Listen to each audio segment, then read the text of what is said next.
What's up, baby? It's Gay for May, and today we're checking out the new Studio Series Bumblebee Soundwave. Bumblebee's jaw-dropping opening scene gave Transformers fans what they really wanted. An actual Transformers movie. I would argue this glorious 3 minutes is the greatest piece of cinema of all time. Talking about Citizen Kane. If Orson Welles were a good actor, he'd be in a Transformers movie. You exaggerate.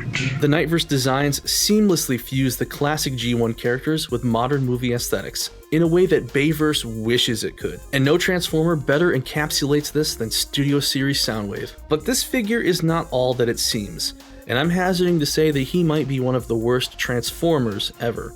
Lavishly coated with deep blues, brilliant whites, and highlighted with red, gunmetal, and silver accents, Soundwave's distinct tall and stocky appearance provides a familiar template upon which to imbue movie-style intricacies. He is a visual treat, striking a nice balance between complex detailing and slick, open planes that keep him from looking too cluttered.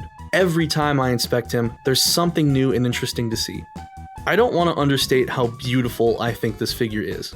And you know my man's got the gold trims though. That shit ain't factory standard. I love his big baby head. The details are tack sharp and expertly blocked out by the impeccable paintwork, and his crotch looks impressive. Soundwave manages to avoid having many gaps, aside from the huge one in his chest, but has some particularly nasty holes in his inner thighs that are clearly visible from the front. This is the most obvious visual blemish on the otherwise flawless appearance of the robot mode. Soundwave includes a rifle, as well as a shoulder-mounted cannon that can also be handheld. The instructions show that you can combine the cannon with Core Class Ravage's Platinum PP to make a more G1-inspired weapon for Soundwave. But unfortunately, I don't have Ravage. This also means that I can't utilize this figure's main gimmick, which is of course his opening chest. It pops open with this button, and he's got quite a lot of room in there. I suppose you could just put anything in there if it fits. Is this what you came here to see? Fucking dudes, letting other dudes come inside them? It's kinda sus, my guy. Articulation is generally really good, though I do feel that his shoulders are a little limited in their movement, and his wrists can't move at all. But what pisses me off about this figure is that they've done the thing I hate the most and draped a panel over his crotch instead of giving his hips enough clearance to move. You can accommodate for this if you move his legs out and then forward, because there's some space for his thighs to rest over the panel. But then, the panel itself is attached to his body, not the waist, so when you rotate it, the flow of the design is broken completely. Fucking Tack's got this right, and he isn't exactly the gold standard for Transformers. This doesn't totally sour my opinion on this figure, but it's disappointing when you can see how much care and effort went into making him look good otherwise. And that's everything we need to talk about with Soundwave. There's nothing else. That's it.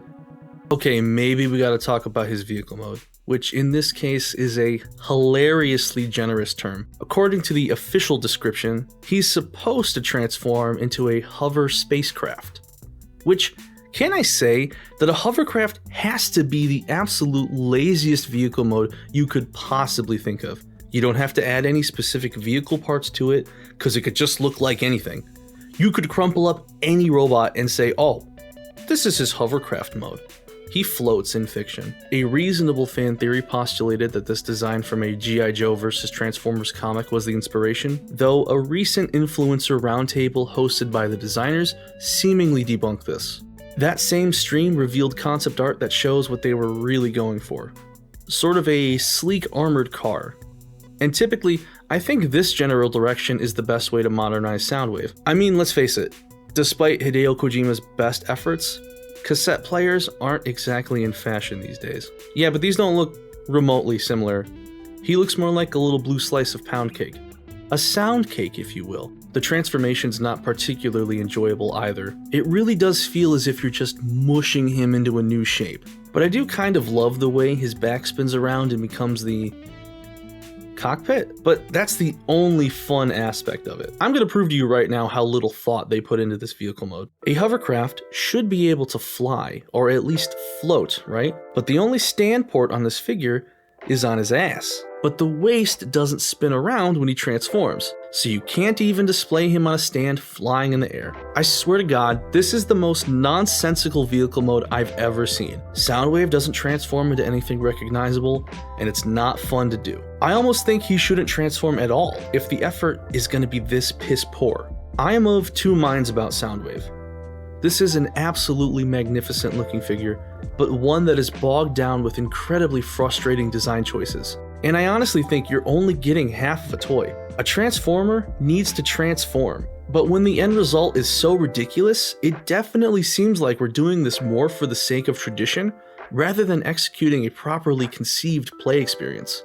On the other hand, I genuinely don't believe anybody is going to be buying this for the vehicle mode.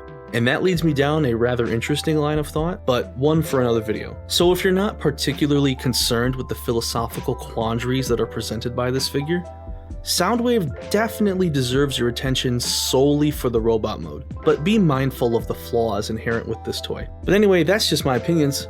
Please leave yours in the comments below. Bye bye.